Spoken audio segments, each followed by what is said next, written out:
हाँ, hello students. तो आज मैं आपके सामने आपका इंग्लिश फ्लेमिंगो का जो चैप्टर सेकंड है लॉस्ट स्प्रिंग, उसका जो सेकंड पार्ट है I want to drive a car, आज मैं आपको उसका एक्सप्लेनेशन देने जा रहा हूँ। मेरे जो आपका फर्स्ट वीडियो था उसमें मैंने लॉस्ट स्प्रिंग का जो फर्स्ट पार्ट था I find aeroplane a garbage, अब उसका जो सेकंड पार्ट है I want to drive a car, इसका आपको एक्सप्लेनेशन दे रहा हूँ। बहुत ही अच्छा चैप्टर है, बहुत ही इम्पोर्टेंट चैप्टर भी है आपके क्लास 12 के लिए, और आपको बहुत अच्छे से आपको इसे समझना है। जब जो आपके राइटर हैं अनीश जंग, तो उन्होंने आपको एक स्टोरी सुना दी है साहिब आलम के बारे में, और ये दूसरी स्टोरी है, ये आपकी फिरोजाबाद की है। एक आपका इसमें एक और बच्चे के बारे में बताया गया है जिसका बचपन भी खो जाता है, यानी कि उसकी भी जो चाइल्डहुडनेस है वो भी कहीं खो गई है। I want to drive a car, मैं कार चलाना चाहता हूँ। मुकेश इंसिस्ट, ये आप देखिए फर्स्ट लाइन है आपकी, Mukesh insist on being his own master, I will be A motor mechanic he announce. एक दिन जो राइटर होती है आपकी एक लड़के से फरीदाबाद में मिलती है,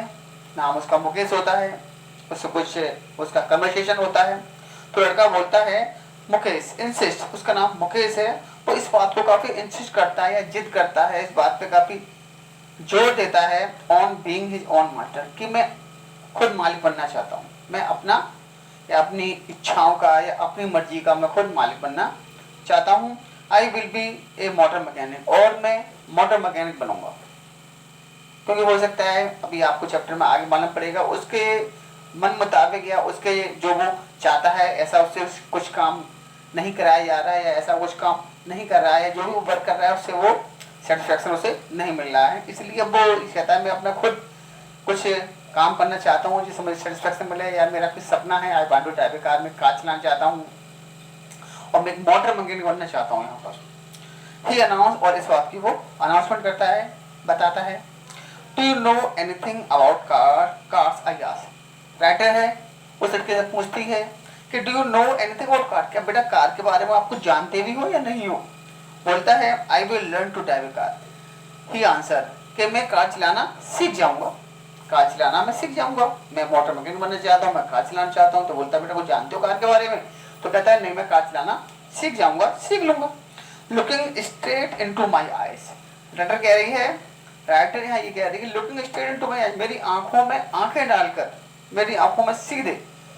आंखों में आंखें डालकर बोलता है कि मैं कार चलाना सीख लूंगा, सीख जाऊंगा।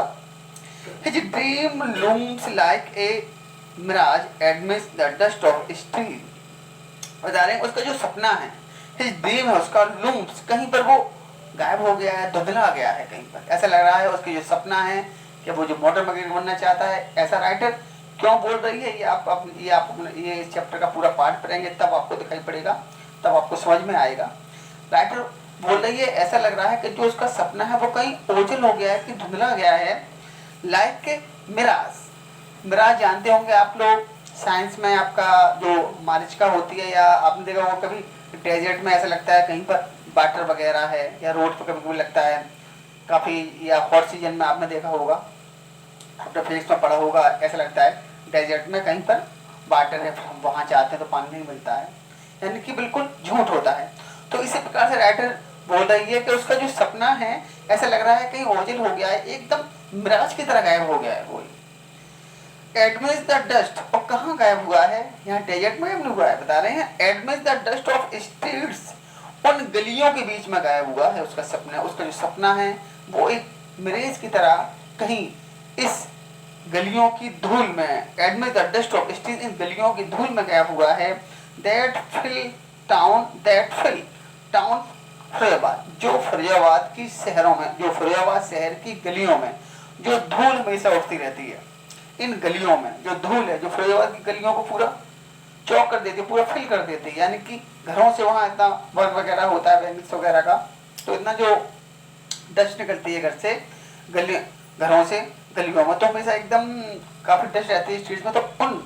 धूल भरी हुई फरीदाबाद की गलियों में उसका सपना कहीं खो गया है, ओझल हो गया है, गायब हो गया है। Firozabad famous for its bangle, वो फिरोजाबाद जो अपनी बैंगल्स के लिए फेमस है, जहाँ जो चूड़ी बनाने के काम के लिए काफी पॉपुलर होगा, आप लोग भी जानते होंगे। Every other family in Firozabad is engage in making bangle, क्योंकि फिरोजाबाद में हर दूसरी फैमिली यानी कि मोस्टली 50% लोग एवरी अदर या अनदर फैमिली का मतलब यहाँ पर लगभग हर एक फैमिली के बाद दूसरी फैमिली लगभग 50 या मोर देन 50% से लोग जो अनदर फैमिली है, अदर फैमिली फिरोजाबाद में इंगेज इन मेकिंग बैंगल, वो चूड़ी बनाने के काम में इंगेज है, उससे जुड़ी हुई है, उस काम को करती है। It is the centre of India glass blowing industry, ये जो फिरोजाबाद है आपका, ये इंडिया की जो आपकी ग्लास इंडस्ट्री है, जो आपका कांच उद्योग है, उसका सेंटर माना जाता है, उसका केंद्र माना जाता है। वेयर फैमिलीज है स्पेंड जनरेशन, जहाँ पर फैमिलीज ने, परिवारों ने हैव स्पेंड गुजार दी हैं, खर्च कर दी हैं क्या, generations working around the furnace, जहाँ पर अगर आप देखेंगे तो पीढ़ी की पीढ़ी पूरी खत्म हो गई है, उन्होंने पीढ़ियों ने वहां पर अपनी लाइफ को स्पॉइल कर दिया है, लाइफ को स्पेंड कर दिया है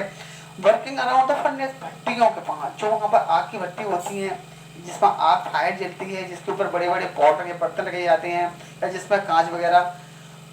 मेल्ट किया जाता है, पिघलाया जाता है, तो उन भट्टियों के आसपास वहां पर पीढ़ियां की पीढ़ियां गुजर गई, यानी बहुत सारी फैमिली वहां पर पूरी उन्होंने अपनी लाइफ को स्पेंड कर दिया। वेल्डिंग, भट्टियों के पास वेल्डिंग ग्लासेस या जो कांच वगैरह होता है उसको वेल्डिंग करने में, वेल्डिंग का मतलब होता है जोड़ना, आपने देखा होगा जो आपकी बैंगल होती है, चूड़ी होती है, उसमें एक जॉइंट होता है, लेकिन उसे गर्म करके फ्लेम पे उसे जॉइंट कर दिया जाता है। तो वेल्डिंग करने में, मेकिंग बैंगल्स या बैंगल्स को बनाने में, for all the women in the land, उन सारी स्त्रियों के लिए, ऐसा लगता है यहाँ फिरोजाबाद के लोगों ने, की फैमिलियों ने, पूरी पूरी जनरेशन्स ने यहाँ पर फर्नेस के पास काम करने, भट्टियों के पास काम करने में, वेल्डिंग करने में, चूड़ियाँ बनाने में, for all the women in the land, धरती पर जितनी भी औरतें हैं, क्योंकि चूड़ियाँ हैं लेडीज ही पहनती, आप जानते होंगे, तो धरती पर जितने भी लेडीज हैं उन सब के लिए चूड़ियाँ बनाने का, चूड़ियाँ कहीं बनती हैं या चूड़ियाँ बनाने का काम होता है, तो ऐसा लगता है फिरोजाबाद में ही होता है पूरी दुनिया की स्त्रियों के लिए। इट सीम्स, ऐसा लगता है, ऐसा दिखाई पड़ता है, यानी इतना ग्रांड लेवल पर या एकदम बड़े लेवल पर यहाँ पर काम होता है बैंगल्स बनाने का, ऐसा लगता है पूरी दुनिया की चूड़ियाँ ही फिरोजाबाद में बनती हैं और यहाँ के लोग ही बनाते हैं। Mukesh family is among them, जो जिस लड़के मुकेश के बारे में राइटर बात कर रही है तो उसके बारे में बता रही है कि मुकेश की फैमिली है वो इन्हीं फैमिली में से कोई एक है, मतलब उसका, उसकी फैमिली भी, उसका जो उसकी फैमिली है वो भी इन्हीं फैमिली में से एक परिवार है उसका। None of them know that it is illegal for children like him to work in the glass furnace, बता रहे हैं नन ऑफ देम नो, पर उन लोगों में से, यानी कि मुकेश की फैमिली जैसे जो और जो अदर फैमिलीज हैं, उन लोगों में से कोई ये नहीं जानता है that it is illegal for children, कि ये बच्चों के लिए इलीगल है, ये तो भाई अवैध है। लाइक हिम, कुछ जैसे बच्चों के लिए ये सब इलीगल काम है, to work in the glass furnace, की आपके कांच की भट्टियों के पास काम करना, छोटे छोटे बच्चों से काम कराना, ये तो आप जानते होंगे, आप चाइल्ड लेबर होती है आपकी, जो आपके 14 ईयर्स से, तो गवर्नमेंट का रूल आपको मालूम होगा, 14 ईयर्स से कम बच्चों को आप उनसे वर्क नहीं करा सकते हैं, आप उनसे, उनके लिए स्कूल ही है, उसके लिए स्कूल, प्राइमरी स्कूल वगैरह ओपन कर रखे हैं गवर्नमेंट ने, तो बताने ये इलीगल है उन छोटे बच्चों के लिए जो ग्लास फर्नेस में काम करते वालों बच्चे हैं, विद हाई टेम्परेचर, उन ग्लास की भट्टियों में, उन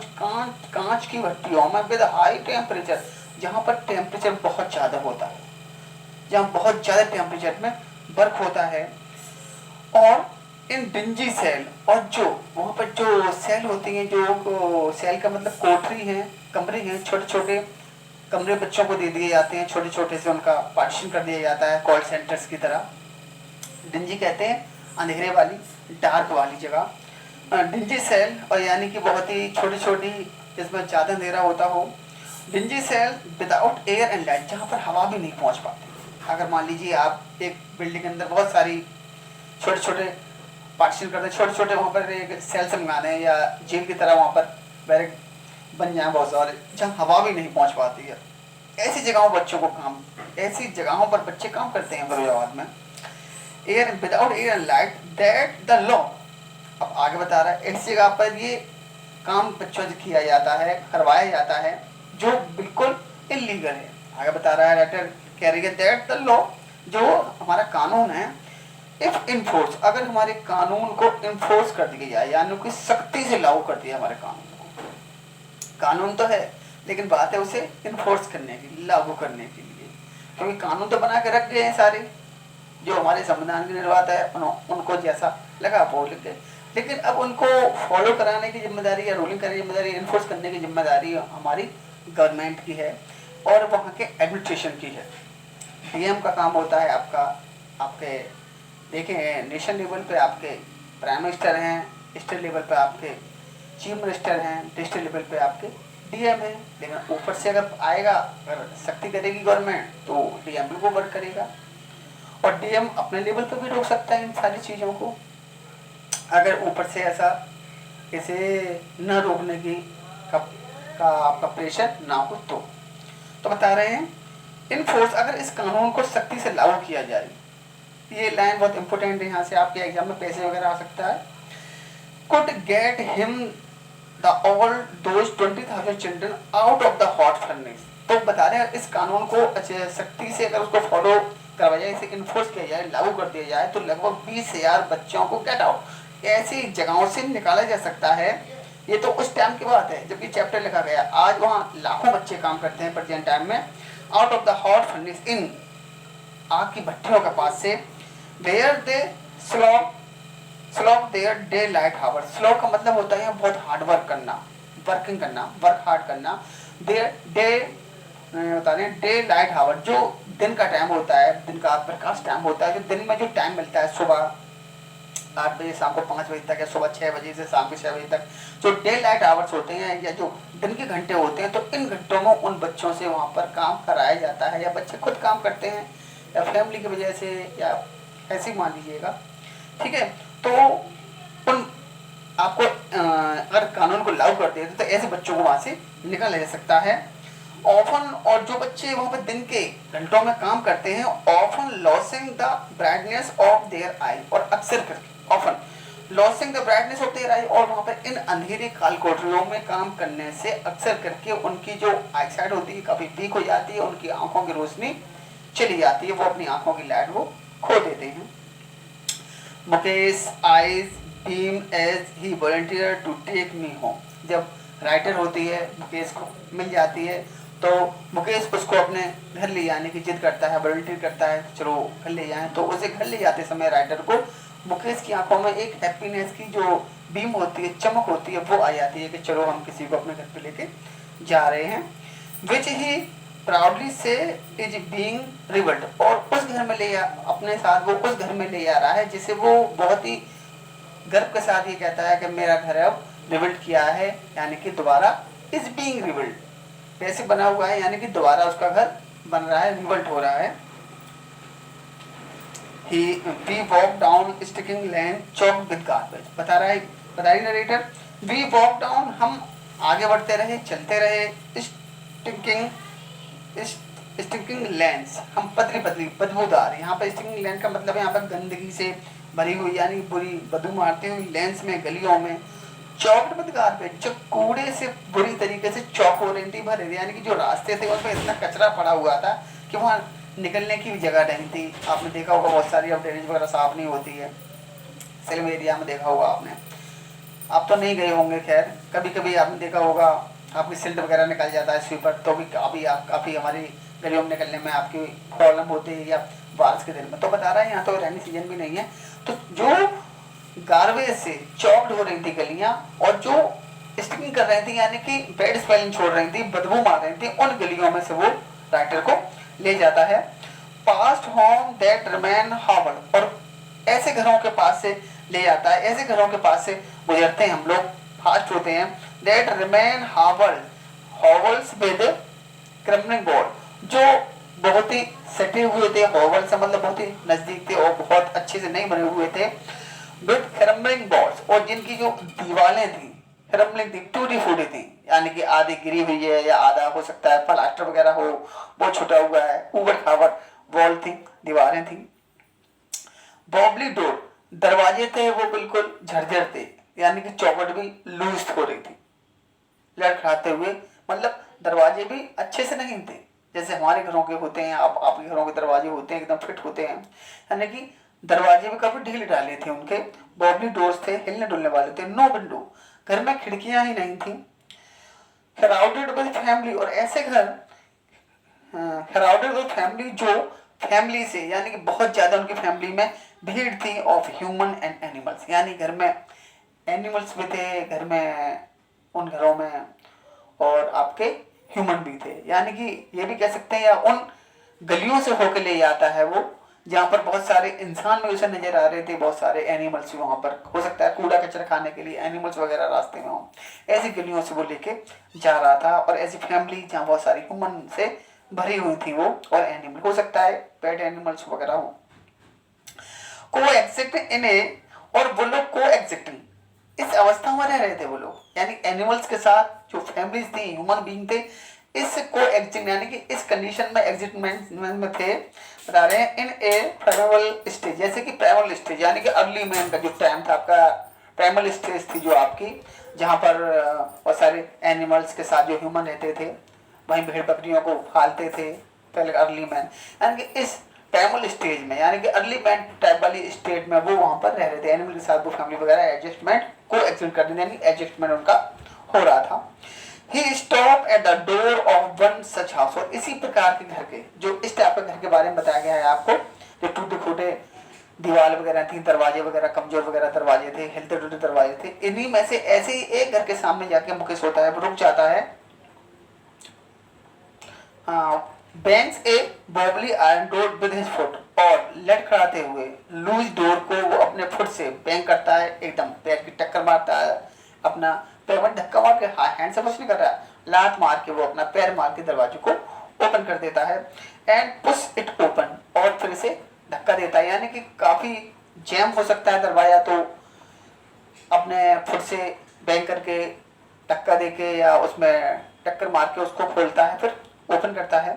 we enter a half built shack, और हम एक आधे अधूरे बने हुए घर में या झोपड़ी में, शेक यानी झोपड़ी भी होती है,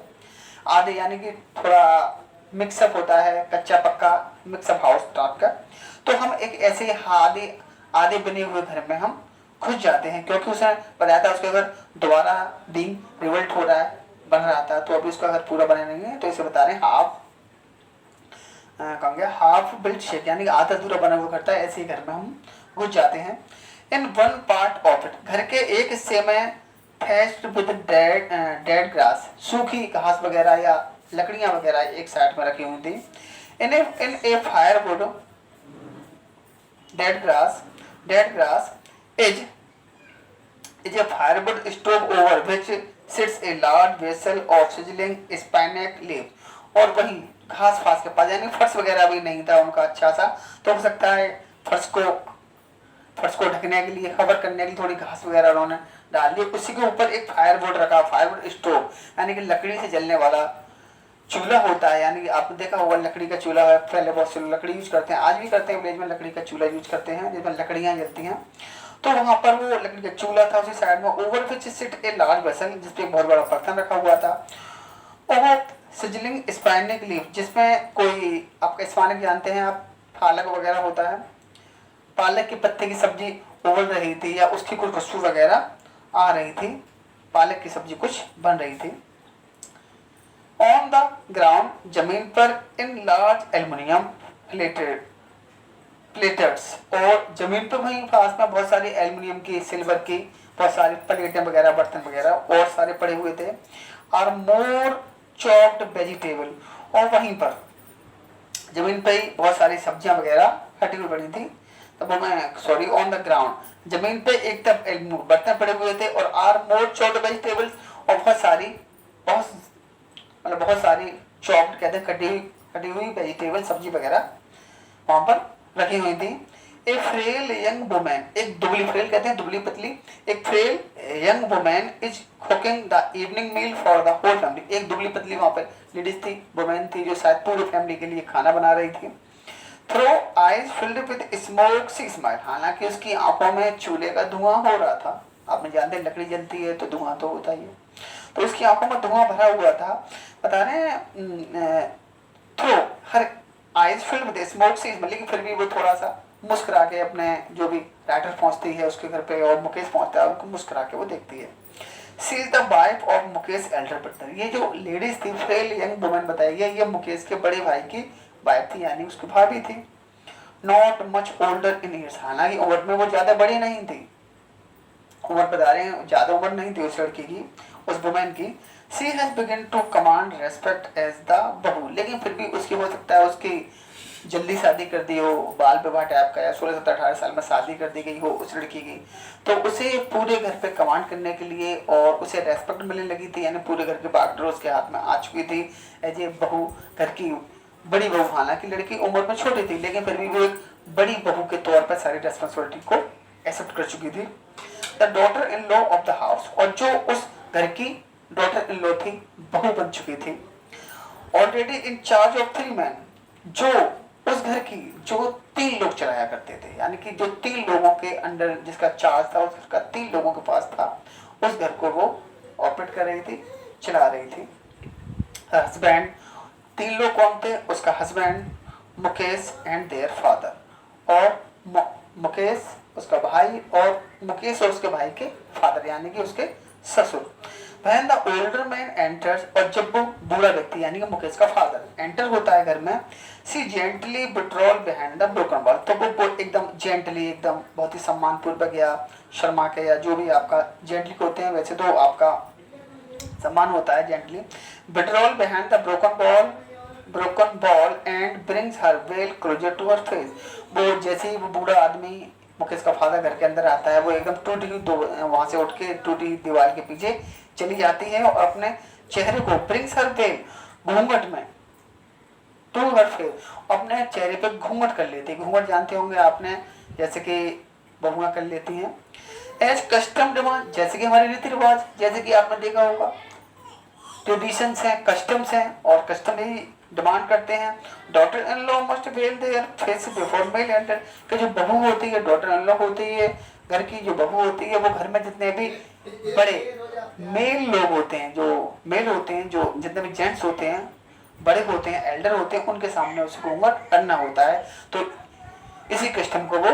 अपना दी। जैसे घर में मुकेश के फादर आते हैं, वो अपना घूंघट चेहरे पर क्लोजर कर लेती है। इन दिस केस, और इस फैमिली में, इस केस में the elder is an impoverished bangle maker, और इस फैमिली में जो एल्डर मैन है बता रहे हैं वो is an impoverished bangle maker, वो एक बहुत ज्यादा इम्पावरिश्ड यानी बहुत ज्यादा गरीब बेंगल मेकर है, और क्योंकि चूड़ी बनाने वाला इंसान है। और इस वाली फैमिली में जो एल्डर व्यक्ति है वो एक बहुत ही गरीब, एक एक्सट्रीम पॉवर्टी वाली बात है, एक एक्सट्रीम चूड़ी बनाने वाला मजदूर है, मेकर है। Despite long years of hard labour, हालांकि उसने बरसों से वो बहुत हार्ड लेवल कर रहा है, बहुत ज्यादा मेहनत कर रहा है बरसों से। फर्स्ट एज ए टेलर, हालांकि बेंगल मेकर होने से पहले वो टेलर था, तब भी उसने बहुत ज्यादा मेहनत की थी, सिलाई का काम करता था। देन ए बेंगल मेकर, उसके बाद वो एक बेंगल मेकर बन जाता है और बहुत मेहनत करता है। ही हैज फेल्ड, लेकिन फिर भी बता रहे हैं ही हैज फेल्ड, फिर भी वो फेल्ड हो जाता है टू रिनोवेट ए हाउस, फिर भी एक घर को रिनोवेट करने में, बनाने में, मतलब वो इतनी मेहनत करता है फिर भी इतना कैपेबल नहीं होता है कि एक घर को वो कंस्ट्रक्ट करा सके यानी बिल्ड करा सके। एक घर बनाने में उसकी लाइफ होती है वो फेल हो जाती है। Send his two son to school, एक घर को बनाने में और अपने 2 लड़कों को स्कूल भेजने में वो व्यक्ति फेल हो जाता है, इतनी मेहनत करने के बाद भी, यानी टेलर का काम करने के बाद भी और बैंक उसको छोड़ के बेंगल मेकर का काम करने के बाद भी वो अपने बच्चों के लिए, अपनी फैमिली के लिए एक घर बनाने में और बच्चों को स्कूल भेजने में वो फेल हो जाता है। All he has manage to do is teach them what he know, और अगर वो लाइफ में कुछ कर पाता है, कुछ मैनेज कर पाता है अपनी लाइफ में इतनी मेहनत करने के बाद, तो सिर्फ यही कर पाता है, to do is teach them what he know, कि जो काम वो जानता है वो अपने बच्चों को सिखाने में ही वो सक्सेस हो पाता है। The art of making bangles, और जो काम चूड़ी बनाने का काम, जो चूड़ी बनाने का जो आर्ट है, मेकिंग बैंगल्स की जो आर्ट है या जो वो काम करता है, वो अपनी लाइफ में अपने बच्चों को सिर्फ वही सिखाने में वो सक्सेस हो पाता है और बच्चों के लिए के लिए एक घर बनाने में या उन्हें स्कूल भेजने में वो फेल हो जाता है, इतना पैसा वो नहीं अर्न कर पाता है। नेक्स्ट पेज देखिएगा, इट है हरम his destiny says Mukesh grand mother. Mukesh की दादी वही होती है घर में, वो बोलती है राइटर से, इट इज हिज कर्म, ये तो उसका कर्म है, हिज डेस्टिनी, यही उसका भाग्य है, उसके कर्म में यही लिखा हुआ और यही उसका भाग्य है। ये चूड़ी बनाने का काम है जो मेकिंग बैंगल्स है, यही उसका कर्म है, यही उसका भाग है। उसकी grand mother who has washed हर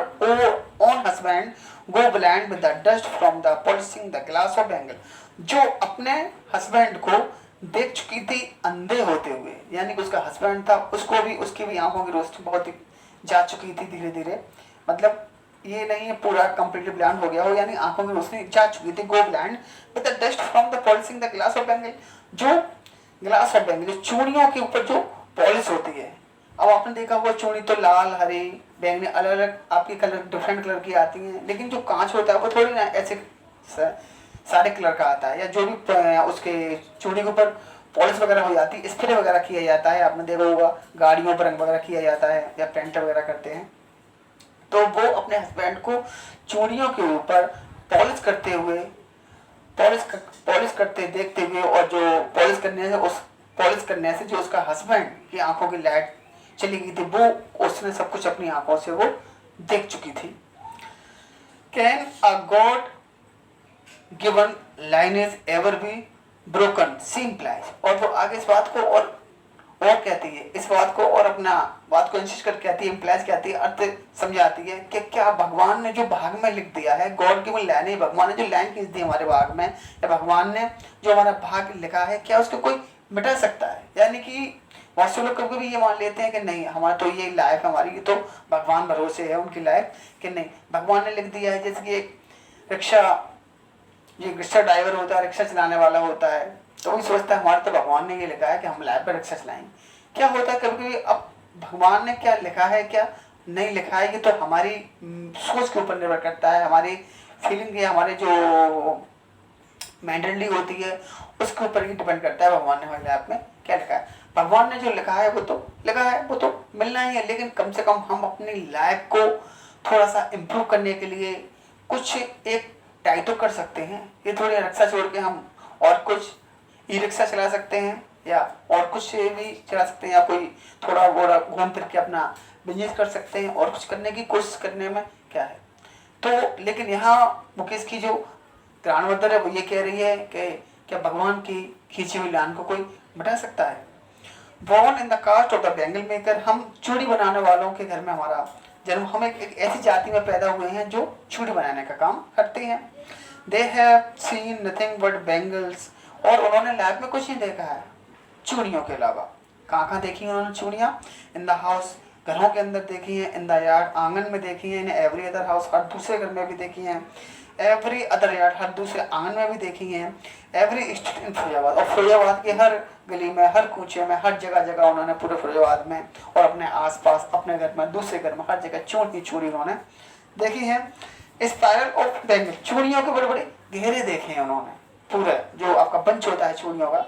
उस वो देखे हैं उन्होंने। सनी गोल्ड एकदम सुनहरी कलर की, गोल्ड टाइप, यानी जो सनी डे होता है, जो सनलाइट होती है सुबह, येलो कलर की, गोल्डन कलर की। तो ये यहाँ आपको बैंगल्स के कलर बताए गए हैं। सनी गोल्ड कलर है, पेडी ग्रीन है, धान वाला ग्रीन, धानी है, रॉयल ब्लू है, पिंक है, पर्पल है, every colour born out of the 7 colour of the rainbow, जो 7 कलर के इंद्रधनुष का मतलब 7 कलर जो इंद्रधनुष के 7 कलर होते हैं, और उनसे जितने भी कलर बन सकते हैं 7 कलर से, उन हर कलर की उन्होंने चुनियों के बड़े बड़े उन्होंने स्पाइरल घेरे वगैरह देखे हैं, बंचेस देखे हैं। लाई इन माउंट, जो पड़े रहते हैं, लाई पड़े रहते हैं माउंट, जो ऊंचे ऊंचे ढेर लगे हुए, ऊंचे ऊंचे पहाड़ उनके माउंट बन जाते हैं, ढेर लग जाता है, जो पड़े रहते हैं। इन अनकैम्प्ड यार्ड, गंदे से उबड़ खाबड़ यार्ड में, आंगन में, अनकैम्प्ड यार्ड में, बिना सफाई वाले उनका जो आंगन होता है लोगों का, वहाँ बड़े बड़े चूड़ियों के ऊंचे ऊंचे ढेर लगे होते हैं। Are piled on 4-wheeled handcraft, और उन्होंने वहां तो देखे ही हैं, बता रहे हैं आज पर उनके ढेर ऑन 4-wheeled हैंड कार्ट, जो हाथ से 4 पहियों गाड़ी होती है, जैसे ढकेल बोलते हैं, आप लोग जानते हैं, जो आपके फ्रूट्स वगैरह बनाना वगैरह इस टाइप के लोग बेचते हैं, 4 पहियों की गाड़ी होती है जिसे हम ढकेल बोलते हैं। तो उन पर भी, उन ढकेल पर भी उन्होंने चूड़ियों के बड़े बड़े पायल ढेर देखे हैं। Push by young man along the narrow lane, जिन गाड़ियों को ढकेला जाता है, खींचा जाता है, पुश किया जाता है यंग मैन के द्वारा in the along the narrow lane, बहुत ही संकीर्ण नैरो लेन में, पतली पतली गलियों में, जिनको धक्का मार के उस पर चूड़ियों के बड़े बड़े ढेरों को ढकेल पर रख के पतली पतली गलियों में ले जाते, उन्होंने बहुत सारे यंग मैन को देखा है। Of the sentry town, sentry town का मतलब यहाँ बताया गया है आपका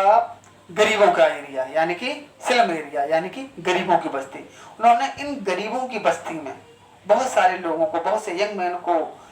हाथ के ढकेल पर, धक्का मारने वाले ढकेल पर, बड़ी बड़ी चूड़ियों के ढेर के साथ पतली पतली गलियों में निकलते हुए ले जाते, उनको देखा है इन इस गरीबों की बस्ती में। And in dark hutments next to line of flame of flickering oil lamp, बता रहे, और इन अंधेरी हट मेंस में, यानी कि इन झोपड़ियों में, अंधेरों से भरे हुए इन घरों में, next to line of flame of flickering oil lamp, यहाँ पर फ्लिंकिंग ऑल लैम्प, उन्होंने हर घर में ऑल लैम्प जलती हुई देखी है, और उनकी फ्लेम में उन्होंने देखा है इन अंधेरे घरों में, इन झोपड़ियों में, हर घर में छोटी छोटी जगह जगह ऑल लैम्प जलती हुई, ऑल लैम्प की फ्लेम देखी है उन्होंने हर नेक्स्ट में सिट पर, और उन लैम्प्स के पास उन्होंने लड़कों को, गर्ल्स को, बॉयज को, गर्ल्स को बैठे हुए देखा है with their father and mother, जहाँ उनके माँ बाप भी बैठे रहते हैं, यानी कि फरीदाबाद में अगर आप जाएंगे तो पूरी की पूरी फैमिली चूड़ी बनाने के काम में लगी हुई होती है। सोचते हैं फादर 200 रुपये कमा रहा है तो उनकी बेटी भी 200 कमा लेगी, बेटा भी कमा लेगा, ऐसे 600 हो जाएंगे। तो उन्होंने हर मोस्टली सब लोगों को, गरीबों की उस बस्ती में सब लोगों को हर घर में लाइट जलती हुई, लैंप जलती हुई देखी है, और उनके फ्लेम के पास बहुत सारे बच्चों को, लड़कों को, लड़कियों को उनके पेरेंट्स के साथ बैठे हुए देखा है। Welding piece of coloured glass into circle of bangle, और उन्होंने welding piece of coloured glass, और रंग बिरंगी चूड़ियों को बेल्डिंग करते हुए, मैंने आपको बताया था चूड़ी में एक जॉइंट होता है, उसको वहीं पर फ्लेम में गर्म करके उसे वहीं बेल्ड कर दिया जाता है, जोड़ दिया जाता है into the circle of bangle, जहां पर उनके चारों तरफ जो बड़े बड़े चूड़ियों के जो सर्कल लगे हुए थे, जो जो ढेर लगा होता है उनके चारों तरफ चूड़ियों का, जो बेल्डिंग करने के लिए आती हैं, तो बहुत सारे बच्चे, उनकी फैमिली इन सब चूड़ियों को बेल्डिंग करते हैं। तो ये उसकी दादी ने सब कुछ देखा है, बता रही है। Their eyes are more adjust to the dark than to the light outside, और उन बच्चों की जो आंखें हैं वो अंधेरे में अच्छे से एडजस्ट कर पाती हैं, यानी अंधेरे में वो अच्छे से देख लेती हैं आंखें,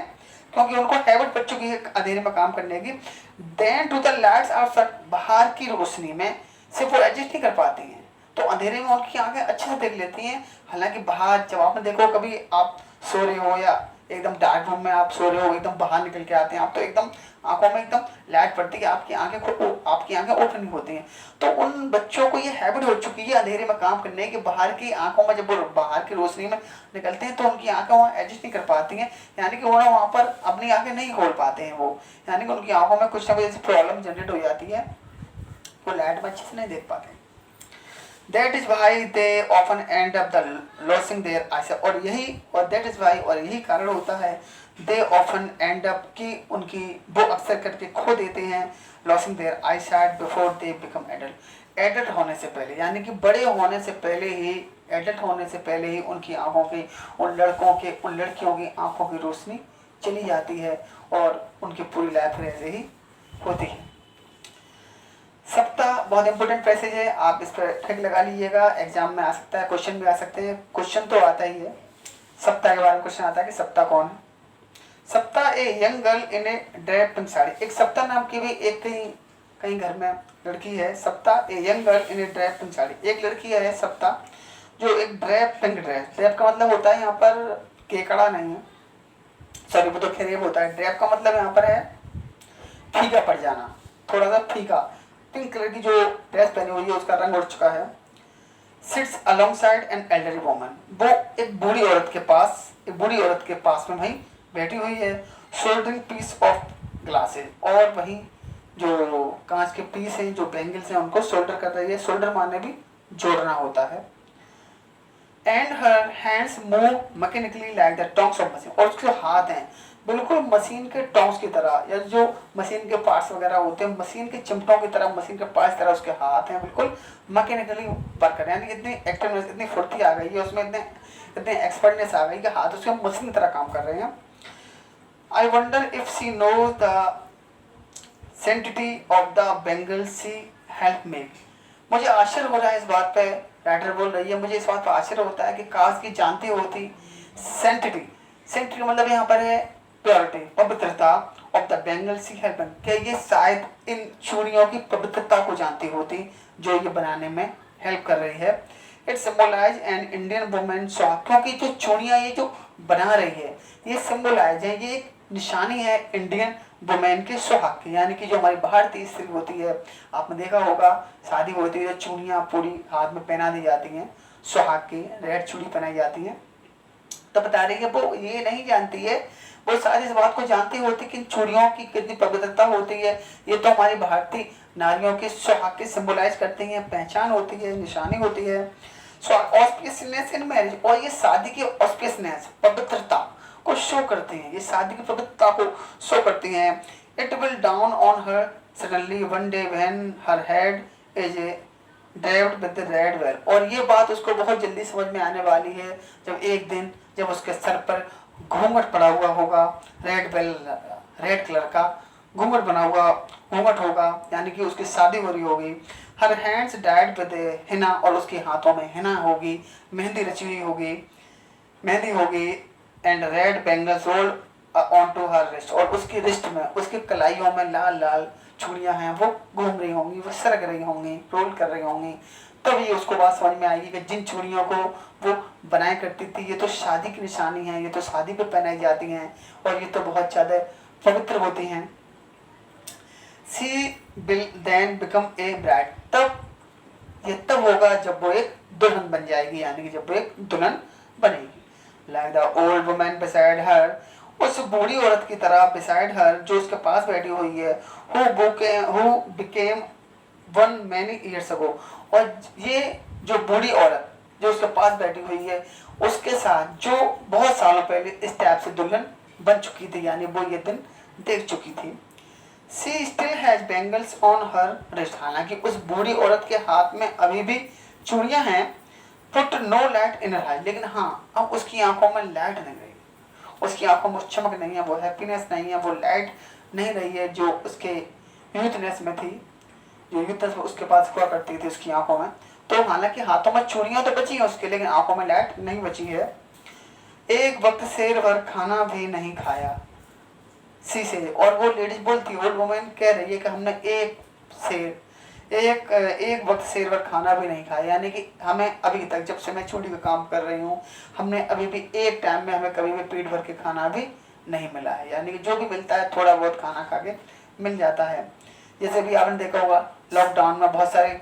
आपके लेबर हैं, मजदूर हैं, फंसे हुए हैं बेचारे, उन लोगों को खाना नहीं मिल रहा है, या लॉकडाउन की वजह से इससे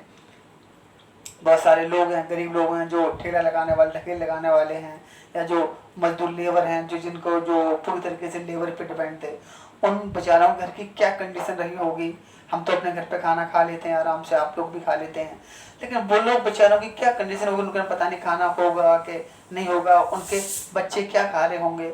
इसलिए मेरी आपसे आप सब जो भी लोग मुझे सुन रहे हैं, देख रहे हैं, उनसे सबसे रिक्वेस्ट है जब तक ये लॉकडाउन चल रहा है तब तक आप ऐसे लोग अगर आप कुछ जानते हो, या ऐसे कहीं आपके मन में हो, या कहीं पे आपको का ये आपके आइडिया आ रहा होगा कि ऐसे लोग वहाँ हो सकते हैं, तो आप उनकी हेल्प जरूर कर दें। जितने भी आप कैपेबल हैं उस लेवल पे आप उनकी हेल्प कर दें, से हेल्प कर दें,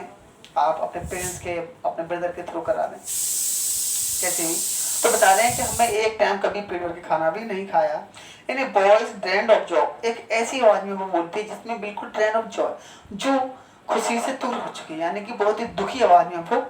बोलती है, आउट ऑफ जॉय में। She has not enjoy even one full meal in her entire lifetime, और पूरे एंटायर लाइफ टाइम, पूरे जीवन भर में उसने कभी भी एक टाइम में कभी भर पेट खाने का मजा नहीं लिया। यानी पूरी जिंदगी में उसने कभी भी एक टाइम भी ऐसा दिन, एक भी ऐसा दिन नहीं आया जब उसने भरपेट खाना खाया हो। कभी हम कहते हैं बस हमारा तो पेट भर गया, अब नहीं खा पाएंगे। तो उन लोगों की लाइफ में कभी ऐसा डे नहीं आया, ऐसा टाइम नहीं आया कभी उनके मुंह से निकला हो कि भैया हमारा पेट भर गया, अब कभी खाना अब हम पे नहीं खाएगा। तो वो बता रही है that is what she has reaped, और जो कुछ उसने रीप किया है, बोया था, या जो कुछ उसने कमाया है, सब कुछ यही है। इतने ही वो जीवन भर में कमा पाई है कि कभी पेट भर के खाना नहीं खा पाई। ये उन लोगों की स्टोरी है जो फैयाबाद में चूड़ियों का काम करते हैं, जो चूड़ियाँ वो अपने हाथों में पहनते हैं, खुशी होती है। ये उन लोगों के खून पसीने की मेहनत से बनाई होती हैं जो कभी भरपेट के खाना भी नहीं खा पाते। अब इसके जिम्मेदार कौन है? वो लोग हैं या गवर्नमेंट है या उनके फैक्ट्री के मालिक हैं जो बड़ी बड़ी आलीशान 50-50 लाख की गाड़ियों में घूमते हैं, वो लोग जिम्मेदार हैं या हम लोग जिम्मेदार हैं? कौन जिम्मेदार हैं ये मैं नहीं बताना चाहता हूँ। आप सब लोग समझदार हैं, जानते हैं, 12th क्लास के। हर हस्बैंड, उसका जो हस्बैंड है एंड ओल्ड मैन, उस बूढ़ी औरत का हस्बैंड है, बूढ़ा व्यक्ति है विद ए फ्लोइंग बियर्ड से, जिसकी दाढ़ी है वो बड़ी हो रही है थोड़ी सी। कहता है I know nothing accept bangle, कि मैं तो कुछ नहीं जानता हूँ, मतलब मुझे तो कुछ काम नहीं आता है एक्सेप्ट बैंगल, चूड़ियाँ बनाने के अलावा हमें और कोई काम नहीं आता है। All I have done is make a house for the family to live in, बता रही है all I have done is make a house for the family to live in. अगर ऑल आई हैव डन, अगर मैंने जिंदगी में कुछ काम किया है तो इज मेक ए हाउस, तो वो एक घर बनाया है for the family to live in. तो वो अपनी जिंदगी में सिर्फ इतना ही कर पाया हूँ, मैं जिंदगी में मैंने कुछ किया है अपनी मेहनत से, तो अपनी फैमिली के लिए एक घर ही बना पाया हूँ जिसमें हम लोग रह रहे हैं। हियरिंग हिम, उसकी बात को सुन के, one wonders if she has achieved what many have failed in their lifetime। उसकी बात को सुन के ऐसा लगता है, किसी व्यक्ति को इस बात पर आश्चर्य होगा कि क्या वो इतनी बड़ी बात बोल रहा है। अगर उसने घर बना लिया है तो क्या वो इतनी बड़ी बात बोल रहा है कि क्या उसने जिंदगी में घर बना दिया? क्या घर बनाना इतनी बड़ी चीज है उसके लिए जो शायद वो सोचता हो, शायद वहाँ के फिरोजाबाद के दूसरे लोग शायद घर भी ना बना पाते हों, इसलिए वो ये बात बोल रहा है कि मैंने कम से कम अपने फैमिली के लिए घर तो बना दिया। तो इसका मतलब ये है कि वहाँ बहुत सारे और भी ऐसे लोग होते होंगे, बहुत सारी फैमिली होती होंगी जो वहाँ पर पूरी ज़िंदगी काम करने के बावजूद भी वहाँ पर एक छत अपने लिए, बच्चों के लिए, फैमिली के लिए नहीं बना पाती होंगी। आज हम 2-2, 3-3 मंजिल की बिल्डिंगों में रहते हैं, या जो चूड़ी बनाने वाले जो फैक्ट्री ऑनर्स होते हैं, मालिक होते हैं, वो ऊँची आलीशान बिल्डिंगों में रहते हैं, लेकिन जो उनके यहाँ लेबर काम करती है वो अपने लिए ज़िंदगी में घर भी नहीं बना पाती। अभी आपने फिर सुना होगा कि लॉकडाउन में गवर्नमेंट ने बोला है कोई भी जो कंपनी वाले हैं या फैक्ट्री मालिक हैं वो अपने वर्कर्स की सैलरी ना काटें, लेकिन अभी भी मोस्टली फैक्ट्री ओनर्स हैं या कंपनी के ओनर्स हैं, उन्होंने अपने वर्कर्स की सैलरी नहीं दी है। उन्होंने बहुत सारे मजदूर, अभी आप न्यूज में सुन सकते हो, उनको पैसा नहीं मिला है। और गवर्नमेंट इन मालिकों के लिए कितना स्ट्रिक्ट होती है ये तो आने वाला वक्त ही बताएगा, या गवर्नमेंट क्या करती है। बता रहे हैं he has a roof over his head, और कम से कम उसने अपने फैमिली के लिए एक छत तो बना ली है। द नेक्स्ट पैसेज बहुत और ज़्यादा इंपॉर्टेंट है। The cry of not having money to do anything except carry on the business of making bangles. बता रहे हैं the cry of not having money, जो दुख है, क्राई है, जो चीख है या जो दर्द है, नॉट हैविंग मनी, पैसा न होने का जो दर्द है, टू डू एनीथिंग, और कुछ करने के लिए, except carry on the business of bangle making, यानी चूड़ियों के काम के अतिरिक्त और अदर काम को करने के लिए, कैरी ऑन करने के लिए उन लोगों के पास पैसा नहीं है, और ये उनकी बातों में ये दर्द उनका झलकता है। Not even enough to eat, क्योंकि उनके लिए खाना खाने के लिए भी पर्याप्त पैसा नहीं है, तो दूसरा काम, अब क्योंकि बहुत सारे स्टूडेंट कहेंगे सर वो चोरी काम में इतने प्रॉब्लम आ रही है छोड़ दें, तो उसके लिए राइटर आगे खुद बता रही है, आपके क्वेश्चन का आंसर राइटर पहले ही बुक में दे रही है कि उनके पास पैसा दूसरे काम को शुरू करने के लिए पैसा नहीं है, और हालांकि उनके पास पेट भर के खाना खाने के लिए भी पैसा नहीं है, तो दूसरा बिजनेस कैसे शुरू कर सकते हैं वो। रिंग्स इन एवरी होम, और ये रिंग्स होती है बच्चा, ये जो दर्द है पेट भर के खाना ना खा पाना और दूसरा काम शुरू करने के लिए पैसा ना होना, ये रिंग्स एवरी होम, ये हर घर से यही आवाज़ आती है, रिंग्स होती है हर घर में, यही आवाज़ गूंजती रहती है। The young man echo the lament of their elder, जो यंग मैन होते हैं वो अपने दुख के लिए अपने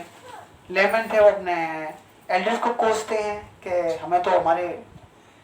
फोर फादर से यही कुछ मिला है। वो अपना दुख अपने बड़ों को बताते हैं या उनको रेस्पॉन्सिबल मानते हैं। Little has moved with time it seem as in Firozabad, ऐसा लगता है फिरोजाबाद में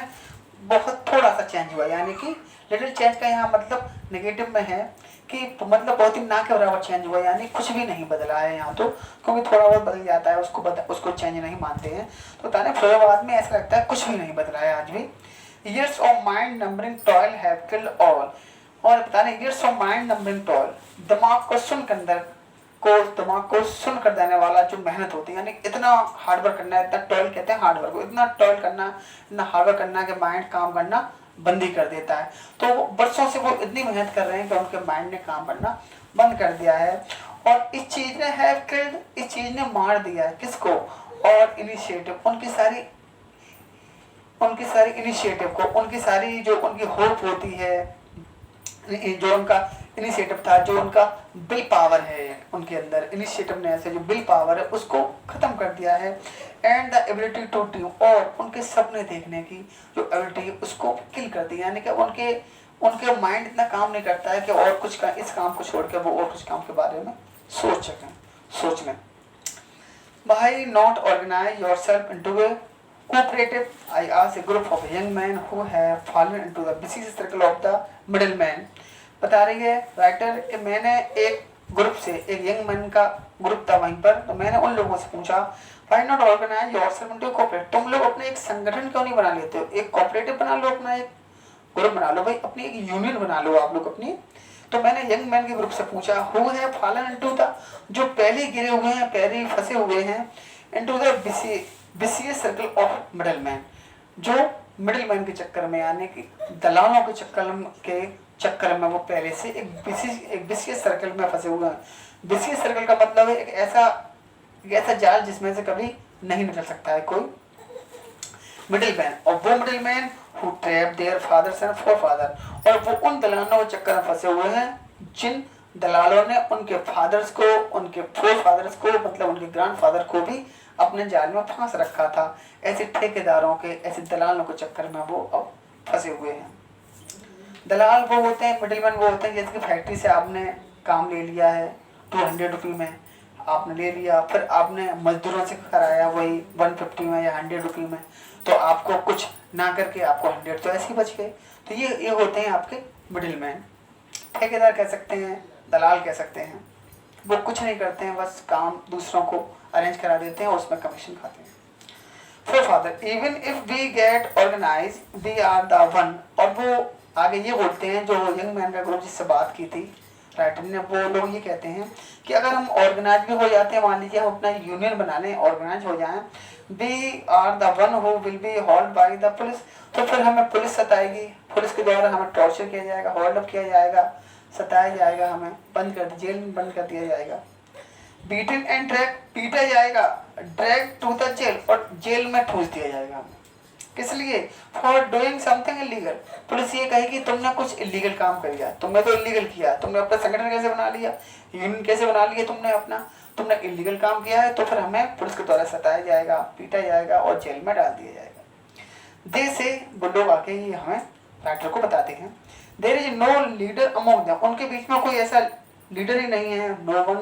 no one who could help them see things differently, कोई ऐसा इंसान है नहीं उनके बीच में जो थोड़ा उनके लिए कुछ अलग सोचे या उनको इससे इन चीजों से निकालने के बारे में सोचे। Their fathers are as tired as they, और वो लोग भी अपनी लाइफ से इतना टायर्ड हो चुके हैं, इतना थक चुके हैं, इतना बोर हो चुके हैं कि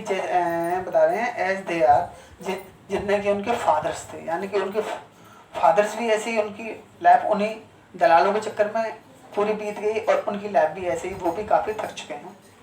they talk endlessly in A spiral, और वो जब मैं राइटर बता रही, जब मैं उनसे बात करते हैं तो वो एक स्पायरल बना गए, यानी बहुत सारे एकदम लोग पास आ जाते हैं, एकदम स्पायरल एक चक्कर सा बना लेते हैं, एक घेरा बना लेते हैं, उसमें वो बात करते हैं, सब लोग अपनी अपनी प्रॉब्लम, एंडलेसली सब लोग अपनी अपनी प्रॉब्लम बताने लगते हैं। दैट मूव्स फ्रॉम पॉवर्टी, कि किस प्रकार से उनकी लाइफ है पॉवर्टी, गरीबी में है, टू अपैथी, और उनकी गरीबी को देखकर कैसे एप्टी है, दया आती है। टू ग्रीड, और कैसे वो लालच में, छोटे काम रोजगार के लालच में वो फंसे हुए हैं। एंड टू इनजस्ट, और कैसे उनकी लाइफ में उनके साथ इनजस्टिस हो रहा है। थोड़ा सा लालच देके कैसे,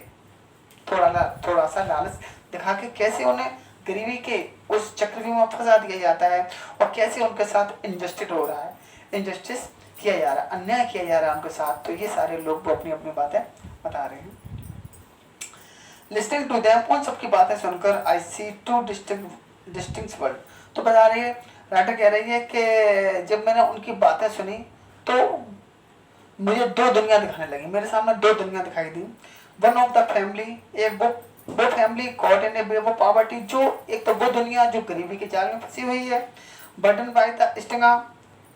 स्टिग्मा ऑफ कास्ट, और उसके ऊपर एक बर्डन, एक वजन रखा हुआ है, किसका, by the stigma of the caste, एक जाति का धब्बा लगा हुआ है कि मान लीजिए ये वाला काम तो इस जाति के लोगों को ही करना, उनको ऊपर एक जाति की मोहर लगी है कि तुम्हारी जाति ये है तो तुम्हें ये काम करना है। इन विच दे आर बॉर्न, और जिस जाति में वो पैदा हुए हैं उस जाति के उनके ऊपर एक स्टिंग लगी है, एक धब्बा है, एक धब्बे की तरह वो जाति उनके लिए बन गई है, और इसलिए उनको वो सारा बर्डन आ चुका है। द अदर, और दूसरी दुनिया वो एक विशियस सर्कल ऑफ द साहूकार, और एक वो दुनिया जो जिसमें एक विशियस सर्कल दिखाया गया है कि कैसे लोग एक चक्र में फंसे हुए हैं, एक दुष्चक्र में फंसे हुए हैं जो साहूकार का है। साहूकार है उसमें, मिडिल मैन है उसमें, आपके पुलिस मैन है उसमें, कीपर्स ऑफ लॉ, कानून के रखवाले हैं उसमें, द ब्यूरोक्रेट, बहुत सारे अधिकारी लोग हैं, एंड द पॉलिटिशियन, और कैसे पॉलिटिशियन, उसमें सब लोगों का ये झुंड है, दलालों का, पॉलिटिशियन, ऑफिसर, पुलिसमैन, साहूकार, ये सब दलाल हैं। दलाल इसलिए कहूँगा मैं इनको क्योंकि ये सब लोग गरीबों का खून चूसने वाले हैं। तो कैसे एक वो दुनिया जो गरीबी की जाल में फंसी हुई है अपनी जाति की वजह से काम कर रही है, और दूसरे वो लोग जिनके पर जाति का धब्बा नहीं, लेकिन वो एक ऐसे मिडिल मैन के लोगों, इस साहूकार वगैरह के चक्कर में फंसे हुए हैं हमेशा। Together they have impose the baggage, और दोनों ने मिलके टुगेदर, साथ दे है, और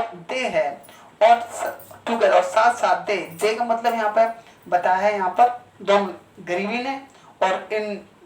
लोग जो इन दलालों चक्कर में फंसे हुए हैं, they have impose the baggage on the child,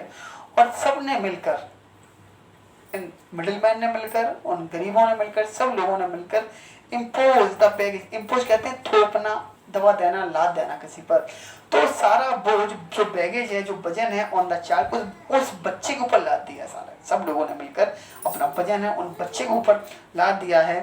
थोप दिया है, that he can not put down, जो ऐसा वजन उस पर रख दिया है जो कैन नॉट पुट डाउन, जो वो अपना वजन हटा भी नहीं सकता। Before he is aware he accept it is as naturally as his father, और इससे पहले कि वो अवेयर हो इस बात से, उसे कुछ एजुकेशन मिल जाए, वो अवेयर हो कि नहीं ये सब तो इलीगल है, ये हम तो इस काम के लिए नहीं बने हुए हैं, he accept it as naturally as his father, और इस बात को वो वैसे ही स्वीकार कर लेता है कि हमारे भाग में तो ये लिखा हुआ है, जैसे कि उसके फादर ने एक्सेप्ट कर लिया था कि बेटा हमें तो यही काम करना है, यही हमारा भाग है। तो इससे पहले वो कुछ सीखे, कुछ अवेयर हो, वो इस बात को एक्सेप्ट कर लेता है, बचपन से ही काम में लगा दिया जाता है कि अब हमारी यही लाइफ है। Father, to do anything else would mean to dare, और क्योंकि कुछ दूसरा करने के लिए, टू डू एनीथिंग एल्स, वो दूसरा कुछ काम करने की सोचता है, तो मीन टू डेयर इसका मतलब उसे हिम्मत करनी पड़ेगी, उसे हिम्मत दिखाना पड़ेगी।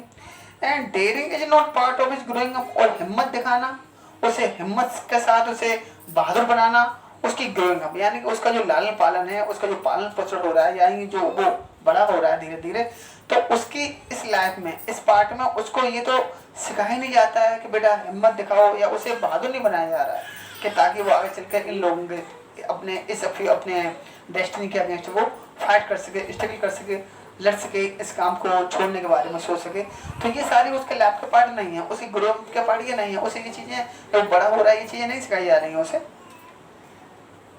Then I sense a flash of it, Mukesh I am chair, जब मैंने मुकेश से मेरी बात हुई, राइटर कह रही है ये sense of flash in it Mukesh I am chair, जब मुकेश के मुंह से जब मैंने ये वाली बातें सुनी तो मेरे अंदर एक बहुत ज़्यादा मुझे खुशी नजर आई जब मुकेश ने ये कहा था I want to be motor mechanic, कि मैं एक मोटर मैकेनिक बनना चाहता हूँ। ही रिपीट, और इस बात को वो